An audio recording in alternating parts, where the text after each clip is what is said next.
주님의 믿음의 법칙이 있어요. 어떤 법칙이 있냐면 우리가 주님께 가까이 하면 주님이 우리에게 더 가까이 오세요. 우리가 주님을 기뻐하고 의지하면 주님이 우리를 더 붙들어 주세요. 근데 그 반대도 똑같이 작용을 해요. 우리가 주님 찾지 않으면요, 주님께서 가까이 오시고 싶으셔도 오시지가 못하세요. 우리가 온 마음으로 전심으로 주님을 찾고 사모하고 구하면 주님은 찾아와 주세요. 만나 주세요. 그런데 그렇지 않으면 우리가 주님과의 관계가 점점 가까워지는 것이 아니라 점점 대면대면해져요. 점점 거리감이 느껴지고요. 점점 멀게 느껴지는 것. 그게 바로 믿음의 원리라는 거예요. 우리가 주님을 사모하고 믿음으로 기쁨으로 즐거움으로 달려나가면 주님께서는 우리에게 주님이 주시는 참된 기쁨과 은혜로, 그래서 시편 3편에 보면요, 그런 말씀이, 4편에 보면 그런 말씀이 있어요. 내가 주님이 내게 주신 기쁨은 그 포도 농사하는 사람들이 포도를 수확할 때 기쁨, 또 곡식 추수할 때 그 기쁨보다 비할 수 없는 큰 기쁨이다, 이렇게 표현하고 있어요. 이게 무슨 말이에요? 여러분, 그 당시 농경사회에서는요, 제일 기쁘고 즐거울 때가 언제? 추수 때잖아요. 수입이 들어오잖아요, 여러분. 돈이 들어오잖아요. 얼마나 기쁘고 좋은 일이에요. 지금은 이제 뭐 다 계좌이체가 되지만 옛날에 우리 권사님, 집사님들 세대에서는 직장 다니시는 분들은 한 달에 한 번씩 뭐가 나와요? 월급이 나오잖아요. 월급날 봉투가 두둑하게 노란 봉투, 옛날에 노란 봉투에다 이렇게 많이 주셨잖아요. 명세서에 해가지고 봉투에 또 두둑하게, 지금처럼 뭐 5만 원권 없을 때니까 다 뭐 10,000원짜리나 아니면 뭐 이런 걸로 두둑하게 채워가지고 오면 여기 이렇게 여러분 돈 봉투가, 월급 봉투가 주머니에 가득하게 채워지면 어때요? 마음도 가득하고 얼마나 여러분 기분이 좋아요. 그때 경험해 보셨죠? 다. 그럴 때는 어때요? 발걸음은 가볍게, 또 양손은 무겁게 가다가 시장에서 맛있는 거라도 하나 사가지고 가고 고기라도 사서 가시고. 여러분 왜 그래요? 마음속에 뭐가 기쁨이 채워지는 거예요. 근데 그 기쁨보다 무슨 기쁨이요? 주님이 우리에게 주신 기쁨이 훨씬 크다고 고백하고 있어요. 왜요? 그걸 맛봐본 시편 기자가 그렇게 고백하고 있는 거거든요. 여러분, 주님이 주시는 그 기쁨과 감격이 세상이 줄 수 있는 어떤 것보다도 크고 놀라운 것입니다. 여러분, 이걸 어떻게 생각하시면 쉽냐면, 여러분이 가장 기쁘고 즐거웠던 적을 생각해 보세요. 그러면 그거보다 주님이 주시는 기쁨과 감격이 더 좋고 크다라고 생각하시면 돼요. 왜요? 그거보다 훨씬 비교할 수 없는 큰 기쁨이고 감격이거든요. 그래서 여러분, 세상에, 여러분 믿음으로 살아가는 사람들이요, 세상 살아가면서 이 주님의 기쁨과 감격을 경험한 사람들은요, 뭐라고 고백하냐면, 세상 줘도 안 받고, 세상에 무엇을 줘도 안 받고, 찬송가 여러분 94장에 보면 주 예수보다도 귀한 분은 없습니다. 예수 비할 것이 없습니다. 이렇게 고백하잖아요. 그게 여러분 그냥 찬송가가 아니고요. 저는 여러분 어떤 순간에는 그 찬송가 못하겠더라고요. 안 그래요, 여러분? 주님보다 더 내게 귀하게 여겨지는 것이 있는데, 바꿀 수 있어. 네가 주님이 이거 할래, 나 할래 이렇게 선택하라고 하시면 여러분 뭐 하실래요? 그렇잖아요. 우리 보통 부부싸움 할 때 나야 이거야 이러시잖아요. 아내분들이 나야 이거야 선택하라고. 당연히 아내라고 하셔야죠, 여러분. 당연히 당신이지. 그러면서 이거 포기 못해요. 그런 경우 있잖아요. 뭐 요즘 젊은 이제 세대들이지만 30대, 40대 남자들 보면 좋아하는 것들이 있어요. 뭐 자동차, 또 뭐 게임기, 뭐 또 운동, 뭐 골프 이런 것들 있잖아요. 이런 걸 낚시 이런 것들 보면 대부분 어떻게 해요? 아내분 몰래 하거나 아니면 아내분한테 이렇게 해갖고 하는 경우들이 많아요. 들키면 어떻게 돼요? 화가 나죠. 지금 무슨 돈이 있다고 뭐 이렇게 비싼 걸 사냐? 그러면서 뭐라 그래요? 나야 이거야. 이렇게 하잖아요. 둘 선택해. 이런 얘기 종종, 아니 드라마에서도 보셨잖아요, 여러분. 그렇죠? 근데 여러분 그 선택하는 게 쉬워요, 어려워요? 사랑하면 쉬워요. 근데 여러분 대부분 보면요, 사실 잘 선택하기가 어려워요. 우리도 비슷해요.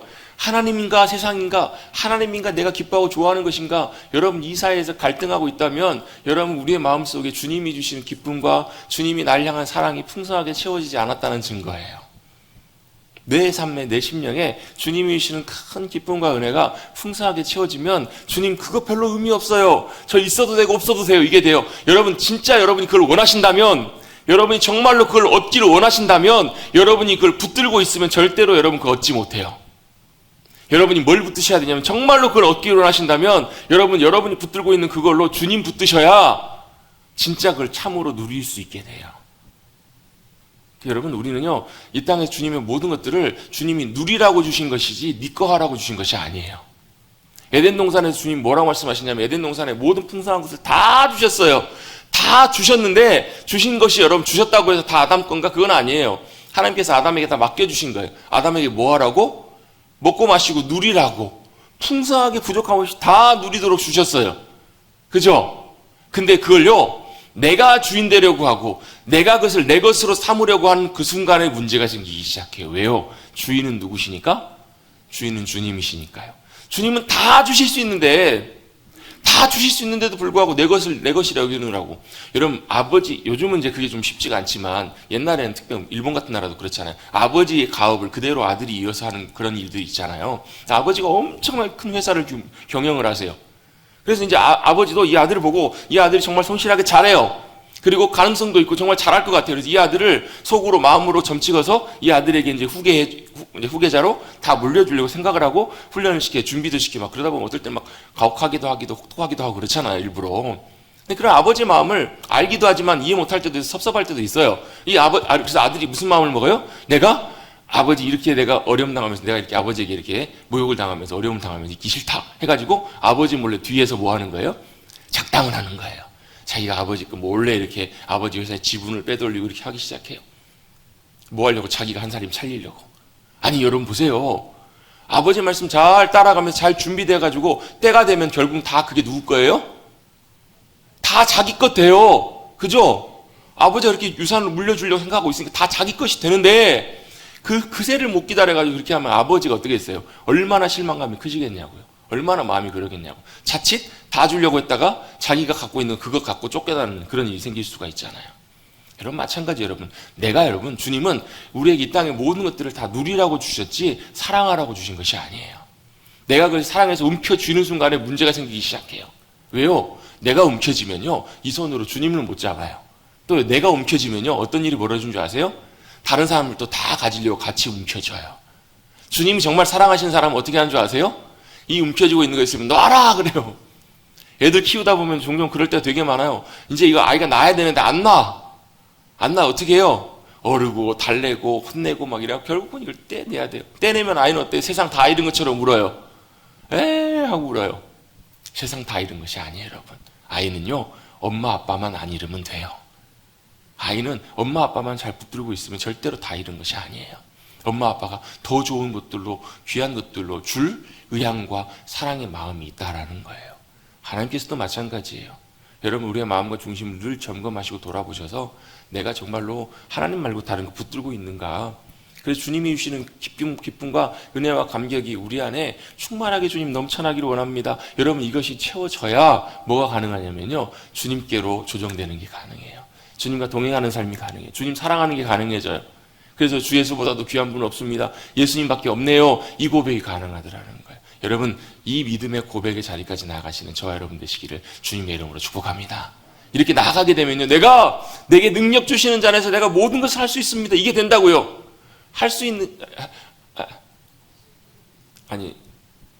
맨날 빌립보서 4장 13절 요즘 헷갈려요. 이제 내게 능력 주신 자, 이게 똑같은 말씀이 맞네요.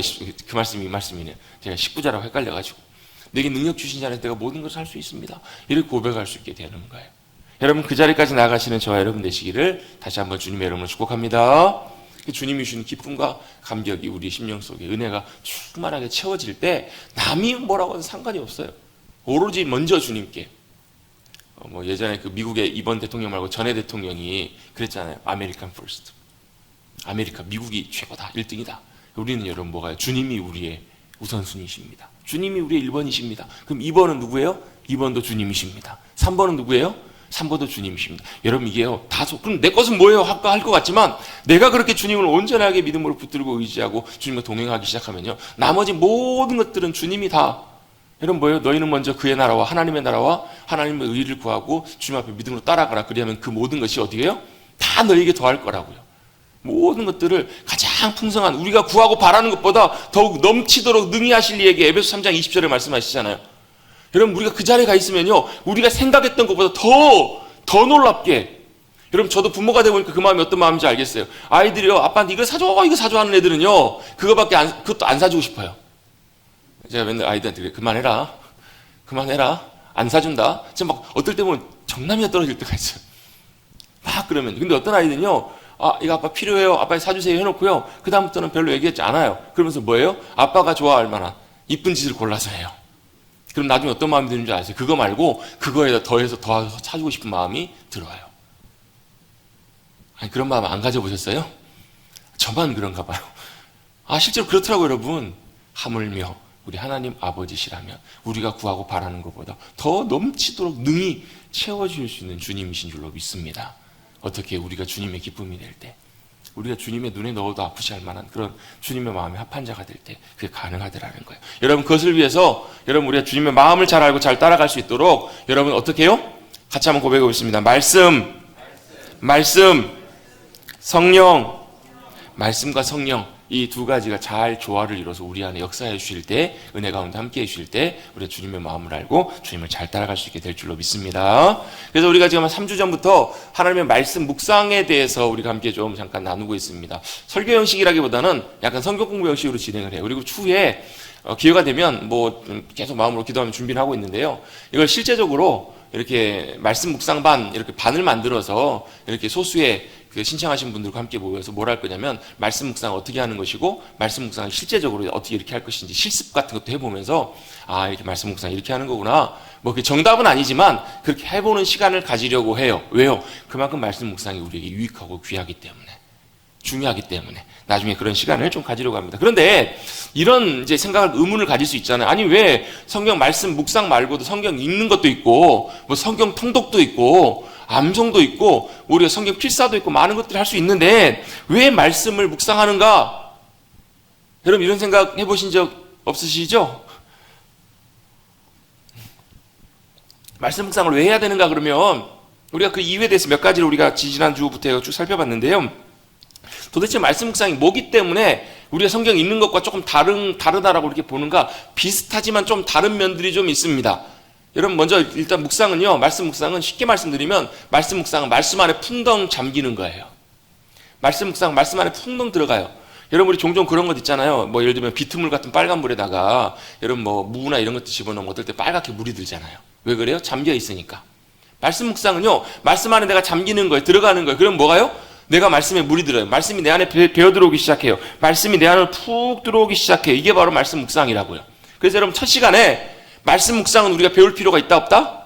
사실은 배울 필요가 없다고 말씀드렸어요. 왜요? 묵상은 우리의 마음이 그거 생각하고 있으면 거기에 완전히 빠져드는 것. 정말 막 생각만 해도 답답하고 화가 나는 왼수 같은 일과 상황이 있으면 어때요? 하루 종일 그것만 생각하잖아요. 묵상하지 말라 그래도 하루 종일 그거 생각하고 있습니다. 생각이 거기에 꽂혀 있어요. 중요한 일이 있어요. 내가 하고 싶어하는 일이 있어요. 그러면 하루 종일 그 생각만 해요. 그게 뭐라고요? 그게 묵상이라고요. 묵상은 거기에 잠겨 있는 것, 그 안에 들어가 있는 것, 온전히 모든 것에 푹 빠져 있는 것, 그것처럼 묵상도 그러하다라는 거예요. 근데 여러분, 왜 묵상이 푹 잠겨 있어야만, 무엇을 위해서 푹 말씀 안에 잠겨 있는 것인가? 이유가 있습니다. 왜 말씀에 푹 잠겨 있어야 되는가? 말씀에 집중해야 되는가? 성경 그 말씀을 통해서, 이게 중요한데요, 나에게 하시는 하나님의 말씀 음성을 듣기 위한 것이 바로 하나님 말씀 묵상의 목적이라는 거예요. 자, 다시 한번 정리합니다. 말씀 묵상의 목적이 뭐라고요? 성경을 통해서 나에게 말씀하신 하나님의 말씀, 그 음성을 듣기 위해서 나아가는 것이 바로 말씀 묵상의 목적이라는 거예요. 아멘.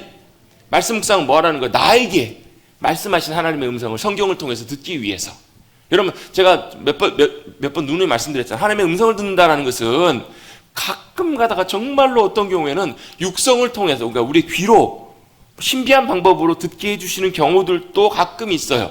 그런데 거의 대부분은요, 성령께서 어떻게 말씀하시는가? 성령님을 통하여 우리 안에 감동하세요. 감동이라는 말이 무슨 말이에요? 마음을 움직이신다는 말이잖아요. 여러분, 저도 지금 여기서 이렇게 말을 하고 있습니다. 자, 하나님이 말씀하셨습니다. 이 말을 하면 어떤 일이 벌어져요? 이 소리가 이 마이크를 통해서 어때요? 이 파장이 마이크에 여기 보면 이게 그 소리를 흡음해주는, 잡아주는 이 장치가 있어요. 이게 어떻게 그걸 파장을 받아가지고 그걸 디지털 전기화 시켜가지고 전자화 시켜서 저 앰프에 가가지고 다시 스피커로 증폭을 시켜가지고 여기서 다시 어떻게 파장을 만들어줘요. 그럼 이 파장 소리가 어떻게 해요? 여러분의 고막에 울리면 여러분 고막의 맑은 얇은 막이 어때요? 진동을 하잖아요. 그 진동하는 그걸 가지고 청각신경이 그걸 진동을 반응을 해서 뇌로 신호를 보내주면서 이 진동이 무슨 소리구나라는 걸 알아채잖아요. 그죠? 제가 너무 어렵게 설명을 드렸나요? 우리가 어떻게 사람의 소리를 들어요? 소리를 들으면 소리가 울리면 공기 중에 파장이 생겨가지고 그 파장이 우리의 귀에 들려서 귀를 움직여가지고 진동이 되어서 그 진동을 우리가 알아채면서 듣잖아요. 여러분, 영적으로도 마찬가지. 영적으로도 뭐가 있냐면요, 성령님이 우리의 마음에 마치 파장처럼 감동을 하세요. 진동을 하세요. 움직이세요. 우리의 생각을 움직이시고 우리의 마음을 움직이신다라는 거예요. 그래서 여러분, 하나님의 음성을 듣는다는 건 뭐냐면, 이 성령님을 통해, 역사하심을 통해서 나를 향해서 말씀하시고 하나님의 의도하신 바가 무엇인지 하나님의 마음과 의도를 깨닫고 알게 되는 것, 이게 하나님의 음성을 듣는 거라고요. 하나님의 음성을 듣는다고 해서 하나님이 누구야, 야 말씀하시면서 이렇게 해라, 이것만 여러분 하나님의 음성을 듣는 것이 아니고요. 이런 경우는 뭐 없다고 말씀드릴 수는 없지만 굉장히 희귀해요. 이런 경우는 많지 않아요. 어떻게 우리의 심령에, 우리의 영혼에, 우리의 마음에 성령님을 통하여 우리의 영혼에 감동으로 말씀하실 때 굉장히 많다고요. 여러분, 때때로 어떨 때 보면 여러분, 우리 양심이 우리에게 말할 때 있죠. 있으세요, 없으세요? 양심이 우리에게 야, 이거는 아니야, 이렇게 여러분 마음속에 생각들이 딱 떠오를 때 있죠. 그것이 여러분 영적으로 성령님을 통하여 우리 안에, 우리의 영혼에 그런 일들이 일어난다고 생각하시면 될 것 같아요. 우리 영혼은 이게 하나님의 마음이로. 그래서 하나님의 음성을 어떻게 알아요? 그냥 알아요. 예, 이건 정답입니다. 그냥 알아요. 우리의 영혼이 알아요. 물론 그 다음에 그걸 성경을 통해서 분별하고 실제로 내 삶에서 이렇게 하기를 원하시는구나 적용하는 문제는 좀 다른 차원의 일이지만, 어쨌든 간에 성령님께서 우리 마음에 뭘 알게 하시는가? 하나님의 마음을 알게 하세요. 하나님의 의도와 계획과 뜻이 무엇인지를 알게 하시는 것, 그걸 깨닫는 게 바로 뭐라고요? 같이 한번 해보겠습니다. 하나님의 음성을 듣는 것, 하나님의 말씀을 듣는 것. 그래서 여러분, 우리가 뭐가 중요한 거예요? 이 성경을 통해서 지금 오늘 살아가는 우리들에게 무슨 말씀을 하기를 원하시는가? 제가 지난 시간에도 말씀드렸잖아요. 그 목사님이 암 수술하시려고 수술을 딱 들어가셨는데 주님이 함께 하신 것도 알겠어요.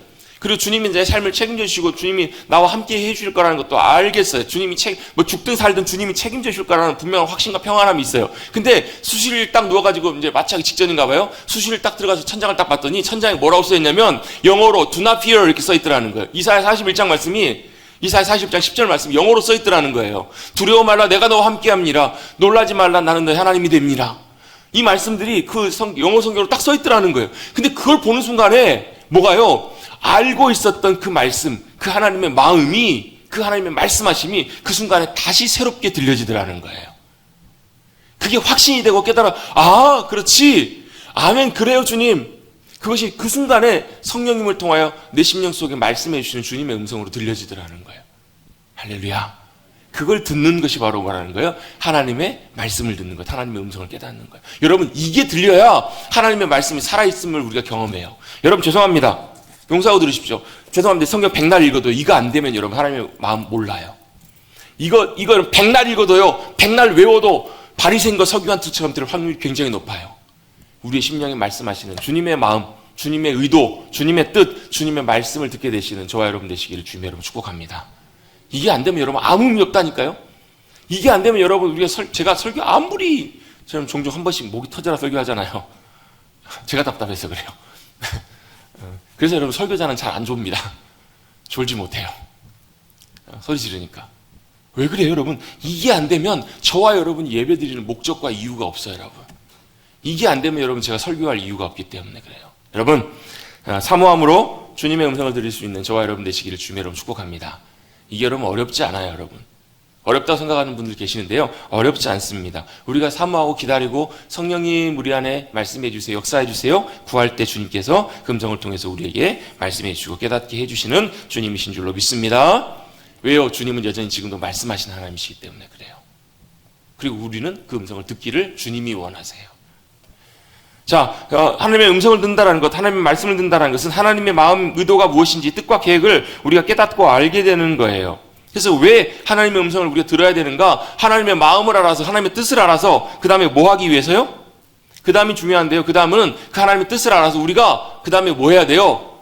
예, 알겠어요? 하나님 마음대로 하세요. 이게 아니고요. 우리가 뭐 해야 돼요? 그 하나님의 마음, 하나님의 의도, 하나님의 말씀하심 앞에 우리가 동의해야 돼요. 예, 주님. 여러분, 예, 주님이 뭐예요? 우린 두 자로 뭐라고 그래요? 아멘이라고 해요. 아멘. 주님 옳습니다. 주님의 말씀이 맞습니다. 이걸 뭐라고요? 아멘. 원래 아만이란 말인데요, 아멘이라는 말은 신실하다는 말이에요. 믿음직하다, 믿습니다라는 말인데, 이 단어가 또 무슨 의미가 있냐면 믿기 때문에 동의하는 거예요. 주님의 말씀이 맞습니다. 옳습니다. 여러분 같이 한번 해보십시다. 아멘. 아멘. 아멘이 아멘. 아멘이 뭐예요? 내가 옳은 것이 아니라 주님의 말씀이 옳습니다라고 동의하는 게 아멘이에요. 그래서 여러분 아멘은 그냥 형식적으로 하는 아멘이 아니라 우리의 마음의 중심으로 아멘하는 것은 참 귀해요. 자주 하는 게 좋은 것 같아요. 왜요? 내가 옳은 것이 아니라 주님이 옳으십니다. 그래서 내가 주님께 동의합니다. 동의한다는 말은 무슨 말인 줄 아세요? 순종하고 따라갈게요. 이 의미가 같이 포함되어 있는 거예요. 자, 왜 우리 하나님의 음성을 들어야 되는가? 하나님의 말씀을 들어야 되는가? 이유가 있습니다. 그 말씀을 듣고 하나님의 마음과 길과 방향을 알고 듣고 따라가기 위해서, 이걸 다른 편으로 뭐라고 하냐면 믿음으로 순종하기 위해서 하나님의 음성을 들어야 된다는 거예요. 여러분 이걸 듣지 못하고 알지 못하고 믿음으로 순종하는 것은 불가능합니다. 들어야 하죠. 알아야 하죠.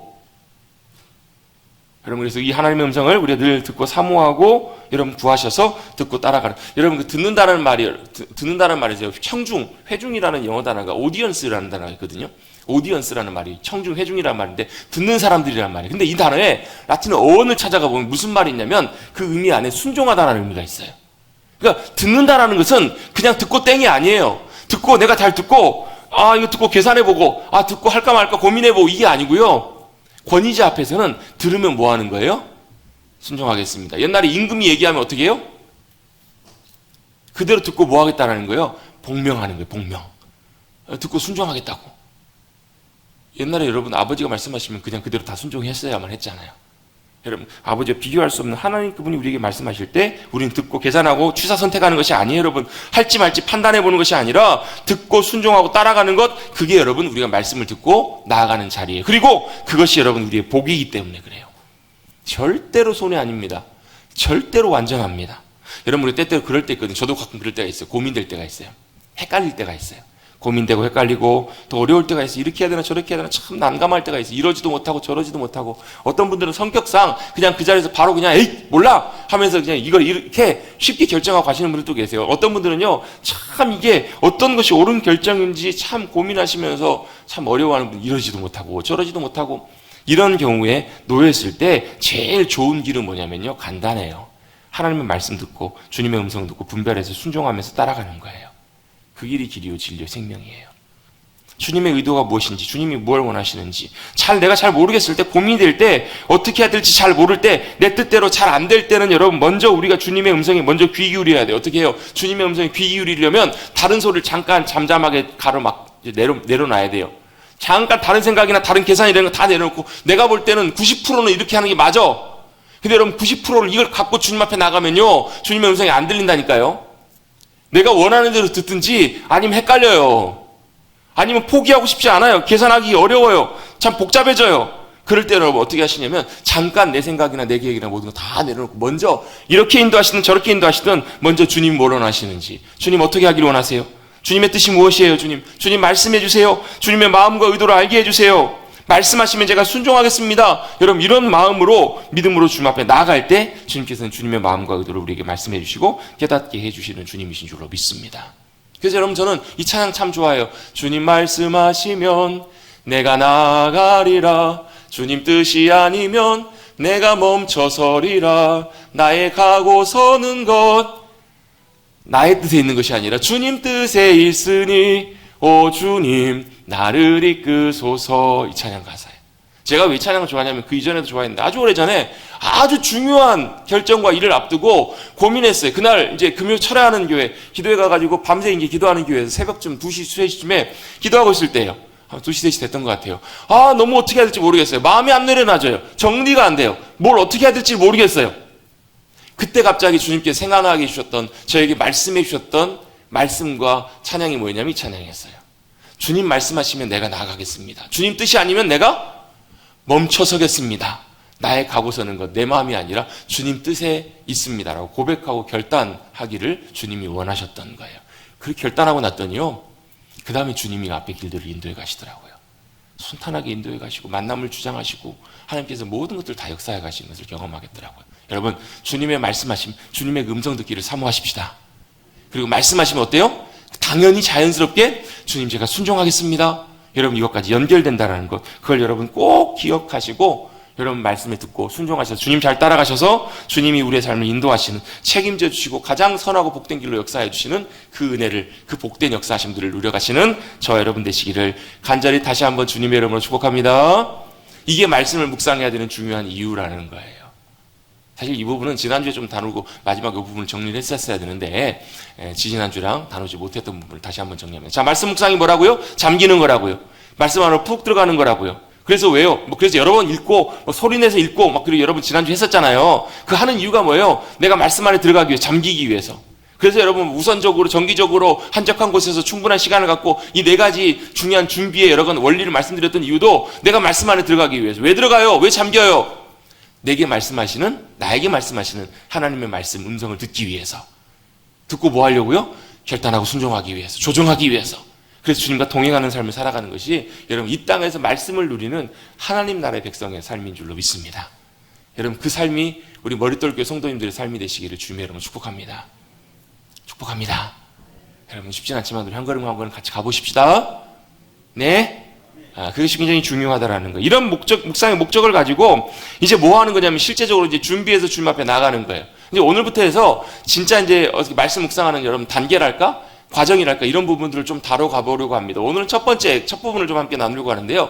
여러분 혹시 궁금하신 건 하시는 분들은 나중에 이제 같이 이제 묵상반 해도 되는데 좋은 틀 중에 하나가 여러분 매일 성경 구입해 보시면 맨 앞에 설명해 보면 나와 있어요. 가이드해 보시면. 어떻게 하십시오라고 쭉 순서대로, 그거 순서대로 따라가시면 참 도움이 많이 되실 거예요. 거기 참 어떻게 보면 좀 스탠다드한 좋은 한 샘플 중에 하나거든요. 말씀 묵상한. 그것만이 아니지만 또 여러 가지 다른 방법들이 있지만 또 자기에게 맞는 방법들도 있어요.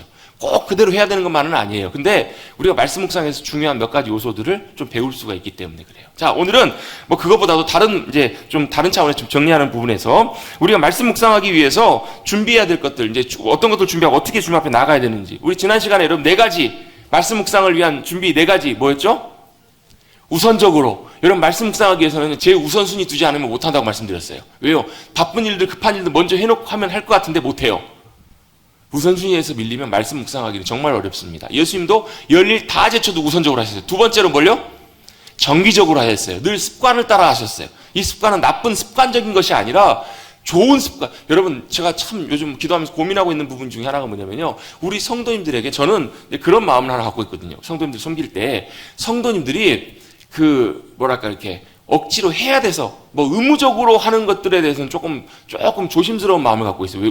무슨 말이냐면 예전에 여러분 그런 말씀들 많이 들으셨을 거예요. 주일날 예배 빼먹고 주일 성수 안 하고 어디 가면 여행 가거나 놀러 가면 교통사고 난다고. 그런 얘기 여러분 많이 들어보셨어요? 안 들어보셨어요? 안 들어보셨어요?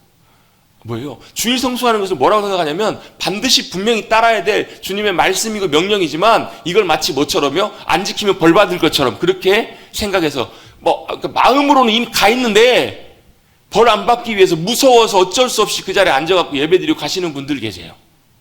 저는 그렇게 말씀드려요. 차라리 그럴 거면 그냥 가시라고. 왜요? 주님은 뭘 보시기 때문에?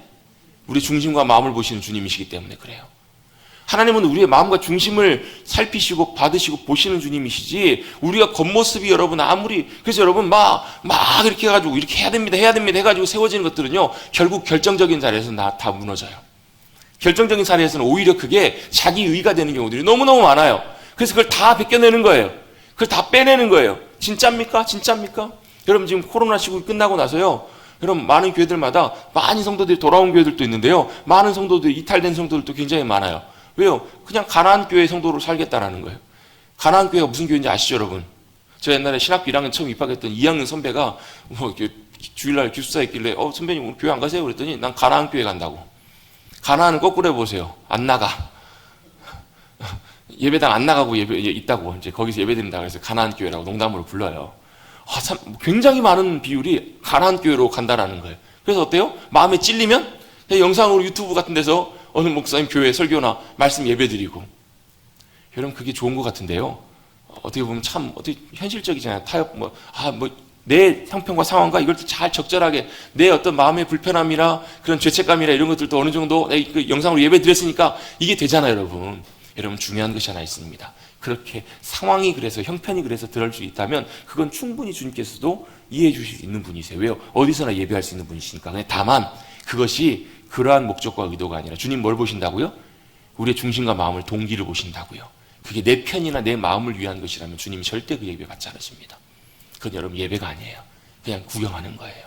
보는 거예요. 물론 여러분 그 순간에도 전심으로 내가 주님 앞에 믿음으로 나가서 주님 앞에 예배를 드립니다. 그렇다면 여러분 내가 어디서 예배 드리는가, 그거 여러분 사실 어떻게 보면 별로 중요하진 않아요. 근데 여러분 이걸 여러분 한 번 하기 시작하면요 어떻게 돼요? 이걸 악용하는 인간의 본성이 있어요.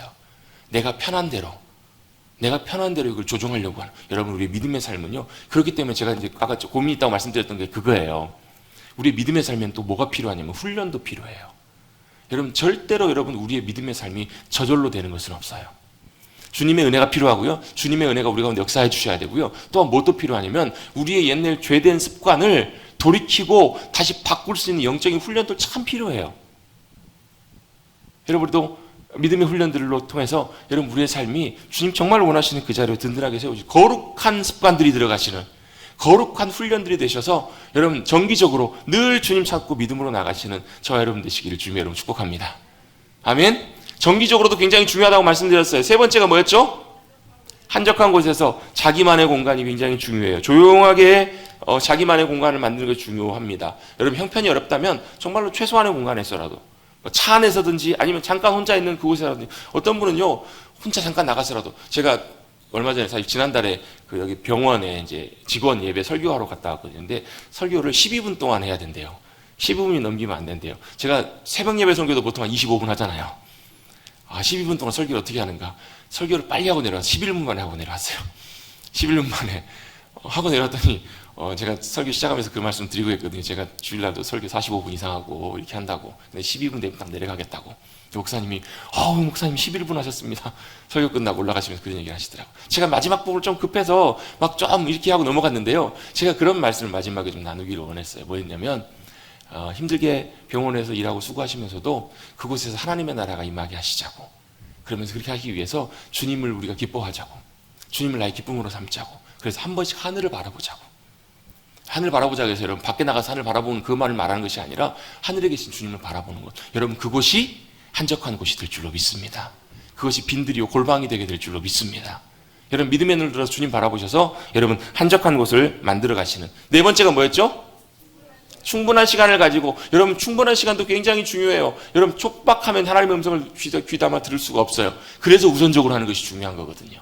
이 네 가지 원리를 가지고 여러분 준비해서 주님 앞에 나아가는 거예요. 그래서 여러분 사실 지난주에 결론이 뭐였냐면 자기의 회막을 만들라, 이게 결론이었어요. 자기의 회막, 성막, 이게 뭐예요? 우리가 주님 앞에 나가서 주님을 만나는 그 자리, 그 공간을 만드는 거예요. 여러분 지금도 여러분 유대인들은요 공항이든 어디든 기도 시간이 되면 어떻게 하냐면 탈릿이라는 기도 보자기가 있어요. 저한테도 있는데요. 착 펼치면, 저 보면 요만한데 착 펼치면 기도 보자기예요. 한 요만해요. 자기를 더 덮을 수 있을 만큼 기도의 보자기가 있어요. 그걸 덮고 거기 안에 들어가 기도하는 거예요. 그럼 뭐라고 기도하냐면 내가 지금 분주한 공항 가운데 있지만 내가 이것을 덮고 들어가서 지금 내 안에, 내가 그 회막 안에 들어가서 성소 안에 들어가서 온 우주 가운데 나와 하나님만 독대하는, 내가 그 자리에 있습니다. 이렇게 고백하는 거거든요. 기도도 마찬가지고요. 기도도 누구한테 하는 거라고요? 하나님께 하는 거라고요. 제가 자주 강조하잖아요. 기도 앞에서 기도하실 때도 여러분 사람에게 기도하는 것처럼 하지 마시고 간단하게 내가 이곳에서 기도하고 있지만 골방에서 들어가서 기도하는 것처럼, 주님께 기도하는 것처럼 여러분 그렇게 기도하시라고. 아멘. 그게 여러분 어디서부터 가능한가? 이 빈들, 회막, 골방에서 삶이 잘 되어질 때 그게 가능해요. 여러분 여러분의 회막을 만드시기를 주님의 이름으로 축복합니다. 여러분 이것이 굉장히 중요합니다. 이런 묵상에 대한 마음과 준비를 가지고 이제 그 순서들을 이제 쭉 한 번씩 살펴가 보려고 합니다. 자, 묵상에서 중요한 점 한 가지는 뭐냐면요. 말씀 묵상은요. 남에게 들으라고 하는 것이 아니라 자기 자신에게 말씀하시는 자기 음성을 듣는 거예요. 어떤 분들은 그런 분들이 계세요. 말씀 묵상하면서 이걸 깨달았어요. 이게 주님의 마음이구나. 깨닫는 것을 먼저 나누려고 하시는 분들이 계세요. 남에게 적용하시려고 하시는 분들이 계세요. 여러분 말씀 묵상은 여러분 성경 공부나 설교하고 좀 달라요. 말씀 묵상은요, 누구에게요? 나에게 하시는 하나님의 말씀이에요. 그래서 말씀의 묵상도 나에게 하시는 말씀을 통해서 내 삶의 것을 실제로 적용해서 내가 그렇게 살았더니 이런 결과들이 있었습니다. 이걸 말씀 나누는 것이 묵상의 나눔이에요. 자, 묵상은 누구를 위해서요? 나를 위해서 하는 거예요. 성경 공부하고 좀 다릅니다. 그런 부분들을 좀 유념을 하셔서 내가 듣고 순종하는 것, 내가 내 삶 속에 순종하는 것이 바로 묵상이라는 것만 한 가지만 더 팁으로 첨가해 설명을 드리고요. 자, 묵상의 단계 오늘 간단하게 몇 가지만 좀 나누고 말씀 마무리하려고 합니다. 자, 먼저 아까 143편 8절 말씀을 함께 읽었는데요. 이 부분은 제가 앞에 방금 설명드렸던 내용들을 우리가 쉽게 살펴볼 수 있는 부분입니다. 아침에 먼저 일어나자마자 우선적으로 조용한 곳에 나로 하여금 뭘요? 주의 인자한 말씀을 듣게 하소서라고 시편 기자가 다윗이 고백하고 있습니다. 아침에 다윗은 뭘 고백하고 있어요? 뭘 원하고 있어요? 아침에 나에게 주님의 인자한 말씀을 듣게 하소서라고 이렇게 구하고 있습니다. 인자한이라는 말이 무슨 말이에요? 성경에서 인자, 헤세드, 긍휼, 자비 이런 단어들은요 좀 다른 단어들도 있지만 비슷해요. 뭐하고 거의 같은 개념이냐면 사랑이라는 개념과 같은 단어로 보시면 돼요. 하나님 날 향한 사랑의 말씀을, 사랑의 음성을 듣게 해주십시오 라는 거예요. 눈을 떴더니 옆에서 누가요? 아이가 와가지고 엄마 사랑해 이런 여러분 소리를 듣는다 그러면 마음이 어떠시겠어요? 회사에 출근했더니 너무너무 힘들게 회사 생활하고 있는데 회사에 딱 출근했더니 오늘도 너무너무 힘든 스트레스 받을 일들이 가득한데 딱 갔더니 한 상사가 조용히 오더니 힘내요 하면서 아시죠? 제 마음 아시죠? 여러분 이렇게 따뜻한 사랑의 말 한마디 건넸다고 생각해보세요. 여러분 어떤 마음이 어떠시겠어요? 마음이 어떠시겠어요? 그렇잖아요. 여러분 막 너무너무 힘든데 누구 여러분 따뜻한 사랑의 말 한마디가 여러분 얼마나 여러분 우리를 힘을 다시 일어나게 해요. 여러분 그 경험해 보신 분도 있으시죠? 그게 뭐라고요? 그게 주님의 인자한 말씀을 듣는 거라고요.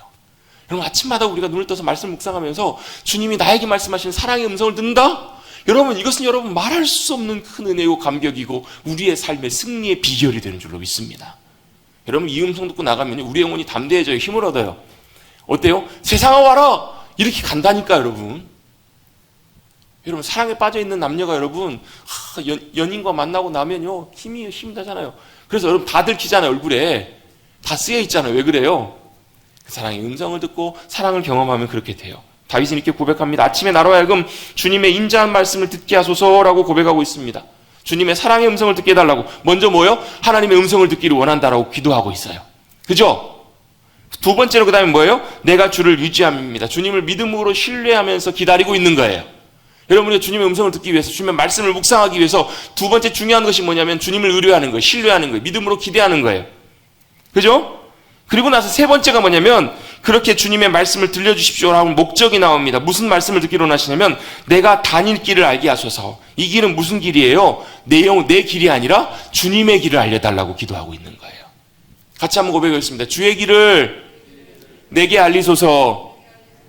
여러분 주님의 길을 알려달라고 기도하고 간구하는 것, 이게 여러분 말씀 묵상에도 정말 중요해요. 말씀 묵상은 뭐 하는 거라고요? 듣는 거라고요. 뭘요? 내가 듣고 싶은 말을 듣는 것이 아니라 하나님이 나에게 하시는 말씀을 듣는 거라고요.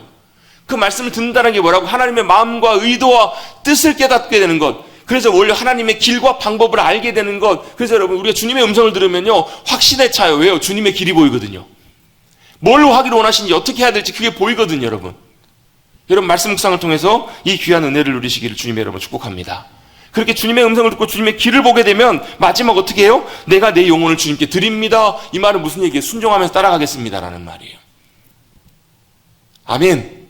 이 말씀의 의미들을 우리 생각하시면서 이제 준비를 어떻게 할 것인가, 실제로 가장 첫 시작을 어떻게 할 건가. 제일 먼저 어떻게 시작하냐면요 간단해요. 첫 시작은 어떻게 해요? 찬양과 기도로 준비하면 시작해요.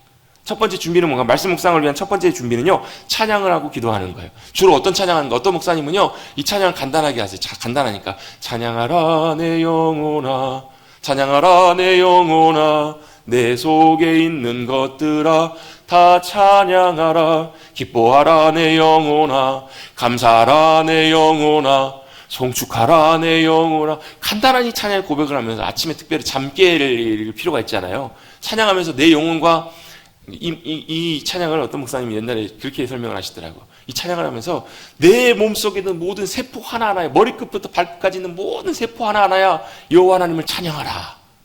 이 명령의 찬양의 고백이라는 거예요. 일리가 있죠? 내 영혼이 주님을 찬양하는 것이니까. 이렇게 찬양하면서 뭐 하는 거예요? 내 영혼이 깨어나는 거예요. 내 영혼이 뭐 하는 거예요? 주님을 초대하는 거예요. 주님 이곳에 임하시옵소서. 그리고 예수 우리 왕이여, 우리 예배할 때 이 찬양하잖아요. 예수 우리 왕이여 이곳에 오소서. 찬양하면서 뭐 하는 거예요? 주님 성령님으로 이곳 가운데 임하여 주셔서 내게 말씀해 주십시오. 왜요? 주님이 오셔야 말씀하시잖아요. 이렇게 여러 가지 다른 찬양들, 제가 사실 찬양이나 이 예배에 대한 부분들도 아주 중요한데요. 이 부분들은 다음번에 나중에 기회가 되면 나누도록 하겠습니다. 뭘 고백하는 거예요? 주님을 기뻐합니다. 주님을 사모합니다. 주님 이곳에 오시옵소서라는 우리의 고백과 마음을 주님 앞에 찬송을 통해서 드리는 거예요. 다른 찬양도 상관없습니다. 찬양하면서 우리의 마음을 주님 앞에 드리고 주님께 초점을 맞추는 거예요. 그리고 그 다음에 뭐예요? 기도하는 겁니다. 무슨 기도예요? 주님, 이제 주님의 말씀 앞으로 나아가기 원합니다. 주님의 말씀에 잠기기를 원합니다. 내 마음속에 있는 분주함이나 염려나, 여러분 그럴 때 있잖아요. 막 빨리 급하게 일을 처리해야 될 때 보면 마음이 막 바쁘잖아요. 그럼 어떻게 해요? 그래도 말씀 묵상은 해야 될 것 같고 막 이러면 어때요? 막 발이 동동동동 굴러지면서 어떻게 해요? 빨리 그냥 번개불이 콩밥 먹듯이 찬양, 빨리 찬양. 기도, 하나님 말씀 묵상합니다. 하나님 함께 해주세요. 아멘. 그리고 성경도 목사님 3번에 5번 읽으라고 하셨는데 반복해서 읽는 게 묵상이라는데 오늘은 2.5번만, 2번만 확 읽고 그렇구나. 이런 분주한 마음을 내려주시도록 기도하는 거예요. 여러분 물론 빨리 급하게 뭐 해야 할 때는 그냥 하세요. 여러분 그냥 그날은 그냥 하십시오.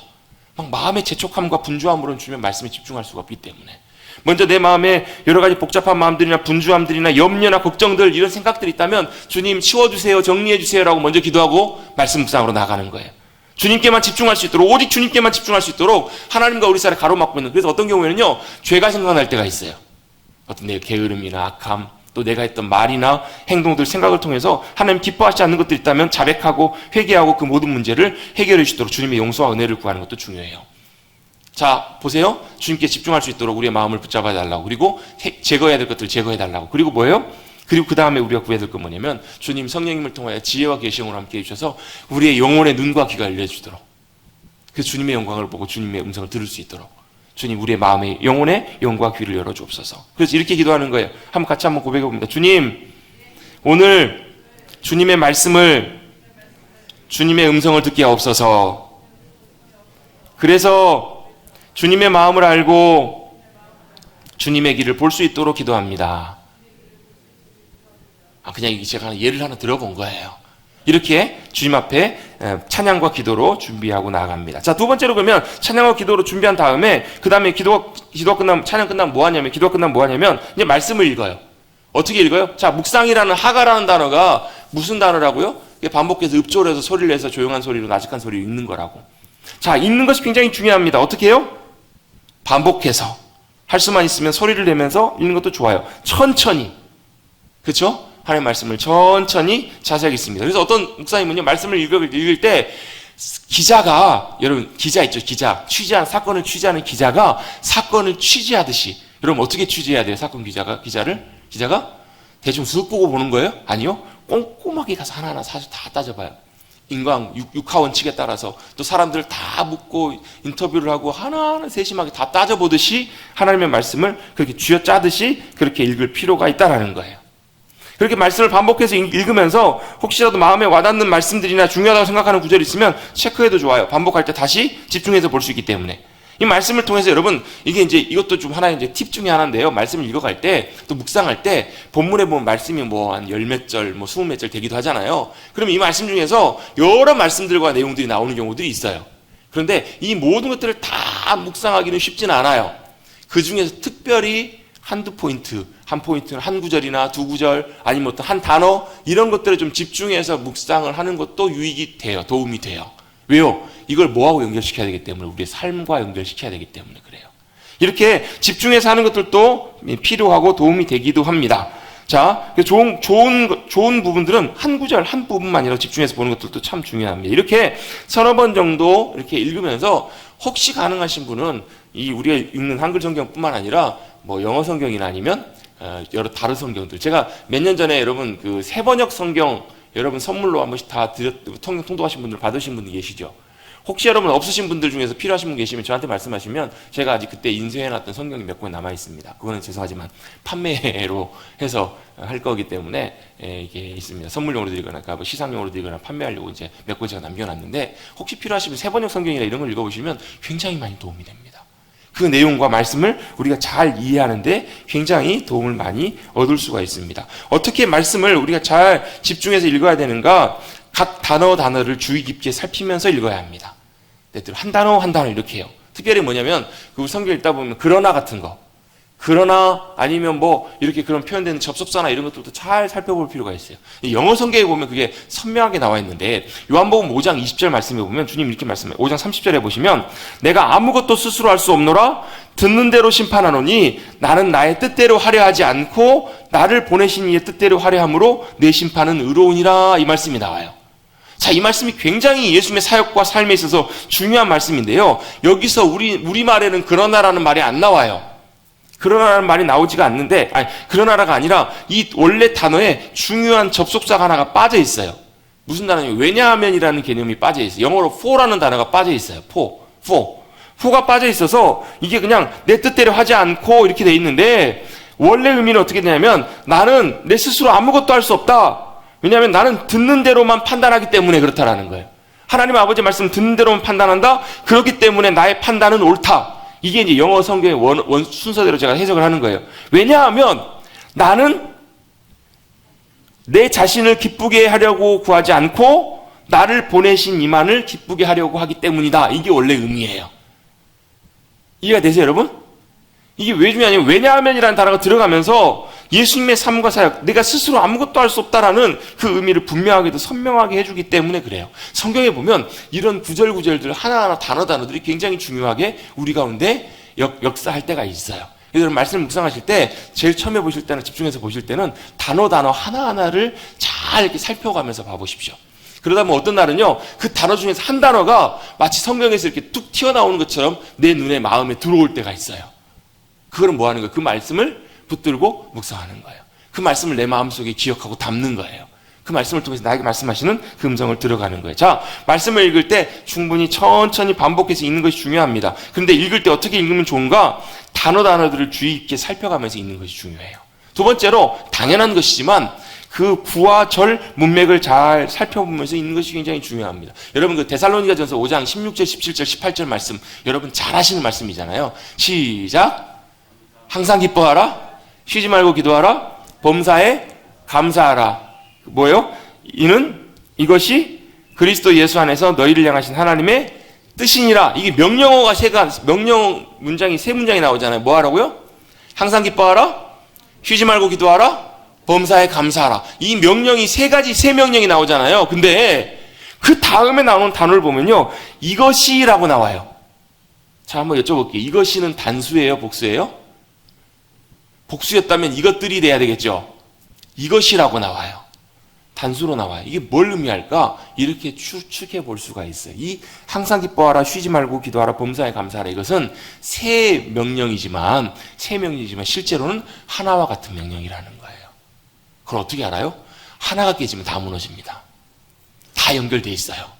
항상 기쁨이 우리 가운데 넘쳐나지 않으면요, 여러분 기도의 마음도 안 생기고 감사도 안 돼요. 반대로 기뻐하기 시작하면요, 감사가 나오고요. 감사하기 시작하면서 쉬지 않고 기도하는 삶이 돼요. 여러분 이건 여기만 나온 것이 아니라 빌립보서 4장에도 똑같아요. 내가 다시 말하노니 기뻐하라. 그리고 나서 6절 7절에 보면 아무것도 염려하지 말고 오직 모든 일에 기도와 간구로 너희 구할 것을 감사함으로 하나님 앞에 아뢰라. 다 연결이 되어 있거든요. 이것이라는 단어가 갖고 있는 중요한 의미. 자, 문단 하나하나의 문장 하나하나들을 살펴보면서 앞뒤에 무슨 의미가 있는지를 잘 살펴보다 보면 이것이 세 개가 아니라 하나구나. 이런 하나님의 의도와 하나님의 뜻들을, 그 말씀들을 은혜 가운데 발견해 갈 수 있다는 거예요. 그래서 여러분 천국은 마치 뭐와 같아요? 줍는 게 아니라요. 요즘 젊은 사람들이 표현을 그렇게 해서 줍줍. 지나가면서 줍는다고 해서 줍줍이라 그런가 봐요. 그게 아니라 뭐 하는 거예요? 보화를 파내는 거예요. 여러분 말씀을 통해서 여러분 하나님의 진주, 보화들을 잘 발견해 가시고 파내 가시는 저와 여러분 되시기를 주님의 이름으로 축복합니다. 또 중요한 것 한 가지가 있습니다. 문맥을 통해서 잘 살펴보면서 말씀을 읽어야 돼요. 문맥의 전체적인 내용들을 잘 살펴보면서 의미들을 잘 살펴보고 알아야지. 안 그러면 그 말씀만 딱 떼서 말씀을 우리가 이해하고 적용하기 시작하면요, 정말 여러분 그 결과가 이상한 데로 가버리기 참 쉬워요. 제가 자주 말씀드리는 구절 있죠. 욥기 8장 7절. 내 시작은 미약하였으나 내 나중은 심히 창대하리라. 이 말씀은 하나님께서 하신 말씀이 아니라고요. 욥의 친구가 한 말이에요. 이건 여러분 사실 욥의 잘못을 자기 입장에서 책망하기 위해서 한 말이에요. 네가 만약에 정말로 의롭게 살았고 잘했다면 네 시작이 아무리 작게 시작해도 크게 돼야 될 텐데 너는 지금 아니지 않냐? 네게 문제가 있어서 그런 거야 라고 이렇게 책망하고 있는 내용들이에요. 하나님의 의미와 전혀 맞지 않는 말씀이에요. 여러분, 우리가 또 대표적으로 잘 아는 말씀이 있어요. 예레미야 33장 3절 말씀. 시작. 너는 내게 부르짖으라. 내가 내게 응답하겠고 내가 알지 못하는 크고 비밀한 일은 내가 알리리라. 이 말씀 갖고 아멘 하면서 이 말씀만 똑 떼가지고 우리가 좋아해요. 붙잡아요. 근데 크고 비밀한 일이 뭐예요? 야, 하나님이 우리에게 참 놀라운 일을 알려주시려나 보다. 이렇게 기대하기 쉬운데요. 크고 비밀한 일은 그 다음에 나와 있는 내용들이에요. 1차적으로는 뭐예요? 이스라엘 백성들이 포로로 끌려갈 거라는 얘기예요. 바벨론으로. 포로로 끌려가서 완전히 박살이 날 텐데 그럼에도 불구하고 하나님께서 그들을 긍휼히 여기셔서 나중에 결국 회복시켜 주실 회복의 약속들이 나와 있는 거예요. 그 크고 비밀한 일들이 우리가 기대하는 그런 일들과 좀 다른 그런 하나님 차원에 있다라는 거예요. 그걸 어떻게 해요? 문맥을 통해서 말씀을 봐야 그게 보인다라는 거예요. 시간이 좀 많이 갔지만요. 옛날에 이런 얘기를 제가 들은 책에서 본 적이 있거든요. 우리 유명한 이단이 있어요. 우리나라에 보면. 뭐 신으로 시작하는 이단이 있어요. 거기서 보면 거기서는 교회로 이렇게 들어와 가지고 교회에서 이렇게 막 문제를 일으켜 가지고 성도들을 빼가는 그런 이제 행태들이 굉장히 많았잖아요. 한 교회에서도 이런 일이 있었나 봐요. 한 100명 모인 교회에서 그 교회에서 거기 이단에 속해 있는 한 여자가 와 가지고 어떻게 하는 거예요? 한 장로님을 이렇게 포섭을 해 가지고 교제를 하기 시작해 가지고 결국 어떻게 됐냐면 그 본 부인하고는 이혼하게 만들고 자기와 세결혼을 하게 된 거예요. 그러고 나서 나중에 어떻게 됐냐면 그 장로님과 함께 한 50명 중 한 절반 정도를 싹 자기 팔을 만들어가지고 싹 때리고 이단으로 가버린 거예요. 이렇게 된 거예요. 이렇게. 이걸 가지고. 그러면서 이제 이 이야기를 이 책에 쓰신 이 목사님이 얘기를 하시면서 이걸 설명한 거예요. 사람은, 그러니까 모든 것들은 성경은 열매를 가지고 그걸 봐야 된다고. 열매가 좋은 결과예요? 아니에요? 아니잖아요. 가정이 깨어지고 관계가 깨어지고 이런 말도 안 되는 일들이 일어났잖아요. 절대로 그런 일들은 성령께서 하시는 일이 아니다라고 설명을 하셨대요. 성경은 사탄을 거짓의 아비라고 설명을 해요. 열매만 보아도 얼마나 그것이 잘못된 건지 잘못된 방법인지 쉽게 알 수 있다라고 이렇게 설명을 드렸다는 거예요. 성도님들한테. 그 예를 비유를 하시면서 이게 얼마나 잘못된 방법인지를 쭉 설명을 하신 거예요. 열매를 봐도 그렇고 절대로 하나님은 거짓된 방법으로 하시는 분이 아니시라고. 근데 그랬더니 그 설명을 목사님이 하시고 나서 성도들이 다 돌아간 다음에 그 교회에 그 이단으로 있다가 돌아 나온 한 성도가 목사님한테 문자를 보냈다는. 뭐라고 보냈냐면 목사님 말씀이 맞아요. 그러면서 거기서는 이렇게 가르친다라는 거. 뭐라고 가르치냐면 로마서 3장 7절 말씀을 근거로 해가지고 그들이 이렇게 간다. 로마서 3장 7절에 무슨 말씀이냐면 그러나 나의 거짓말로 하나님의 참되심이 더 풍성하여 그의 영광이 되었다면 어찌 내가 죄인처럼 심판을 받으리요. 이 말씀을 가지고 뭐 하라는 거예요? 거짓말해도 괜찮다라는 거예요. 그 목적을 성취하기 위해서는 거짓말해도 괜찮고 악한 행동을 해도 괜찮다라고 이렇게 가르쳤다라는 거예요. 여러분 사실 이 로마서 3장 7절 말씀은 전혀 그런 말씀이 아니거든요. 이거 여러분 영어 성경 읽어보면 따옴표가 돼 있어요. 앞뒤에. 이게 무슨 말이에요? 이게 사람들은 그렇게 얘기하더라는 거예요. 근데 하나님은 그렇게 하신 분이 아니시라고. 여러분 우리 악함 때문에 하나님이 더 영광 받으시고 하나님의 은혜가 더 풍성하게 됐다고 해서 우리가 여러분 죄짓고 악하게 되는 것이 하나님의 뜻인가요? 아니잖아요. 근데 뭘요? 이 말씀을 딱 띄어가지고 그렇게 오해한다고. 여러분 옛날에 여호와의 증인 옛날에 많이 전도하러 다녔잖아요. 여호와의 증인이었나요? 여호와의 증인 나오면서 무슨 말씀을 갖고 다니냐면 이사야 35장인가요? 그거 보면 모든 말씀은 짝이 있다. 성경은 짝이 있다. 이렇게 하면 설명하면 짝이 있다 설명했잖아요. 여러분 그 말씀도 그런 의미가 아니에요. 여러분 그 문맥을 살펴보면 여러분 성경은 문맥을 통해서 전체적인 큰 배경 속에서 바라봐야 된다는 거예요. 그래서 여러분 성경 통독도 필요해요. 그래서 성경에 대한 설명들도 필요하다는 거예요. 여러분 말씀을 충분히 쭉 읽고 묵상하실 때 여러분 전체적으로 큰 맥락 속에서 바라볼 수 있는 여러분들 되시기를 간절히 바랍니다. 아멘. 그리고 성경의 전체적인 방향과 흐름을 우리가 잘 알고 하나님의 말씀을 읽고 발견해 가는 것들도 참 중요한 문제라는 거예요. 또 마지막입니다. 성경 읽을 때요. 그 당시의 정황을 고려해서 읽는 것도 우리에게 도움이 됩니다. 무슨 말이냐면 내가 그 당시로 가보는 거예요. 또 내가 그 사람이 돼보는 거예요. 내가 광야에 가보고요. 내가 그 사람과 똑같은 상황이 있었다면 내가 그랬다면 어땠을까? 내가 그 상황이었으면 어떻게 했을까? 감정이입이라고 하죠. 내가 그 사람이 실제로 되어봐서 그 말씀을 우리가 읽고 가까이 하다 보면 그 사람의 말씀이 내 말씀이 되는 경우들이 참 많다는 거예요. 자, 정리합니다. 말씀을 우리가 처음에 묵상할 때 찬양하고 기도하라고 이렇게 말씀을 드렸습니다. 찬양하고 기도하면서 주님의 말씀을 듣기를 사모하면서 나아가는 것이 중요합니다. 그리고 나서 이제 하나님의 말씀을 읽기 시작하는데 반복해서 또 소리를 내어서 또 천천히 여러 가지 읽는 방법을 통해서 한 문장 한 문장을 잘 살펴보면서 읽어야 되고요. 한 구절 한 구절 문맥과 앞뒤 내용들을 잘 전후 과정들을 살펴보면서 성경을 이해하는 것들도 굉장히 중요합니다. 당연히 문맥을 통해서 살펴보는 것도 굉장히 중요하고요. 마지막으로 당시 상황에 우리 상황들을 잘 고려해서 읽는 것도 도움이 된다라고 말씀을 함께 나누게 되었습니다. 자, 오늘은 말씀 묵상에 대한 가장 처음에 기본적으로 우리가 할 수 있는 해야 되는 그런 부분들에 대해서 함께 잠깐 살펴보았습니다. 다음 주에 이제 좀 더 말씀 묵상을 어떻게 구체적으로 해나갈 것인지에 대한 부분들을 나눌 텐데요. 중요한 것은 아무리 제가 말씀드리고 설명드려도 하나님의 말씀을 통해 성경을 통해서 주님의 음성을 우리가 듣는 거예요. 주님의 마음을 알고 주님의 뜻을 알게 되셔서 깨닫게 되셔서 말씀 묵상을 통해서 풍성한 주님의 은혜와 생명을 누리시는 저와 여러분들이 모두가 될 수 있게 되기를 간절히 주님의 이름으로 축복합니다. 축복합니다. 여러분 사모함을 가지십시다. 주님 말씀 묵상을 통해서 우리가 주님의 음성을 듣기를 원합니다. 이렇게 사모함을 가지시고 나가시는 저와 여러분 되셨습니다.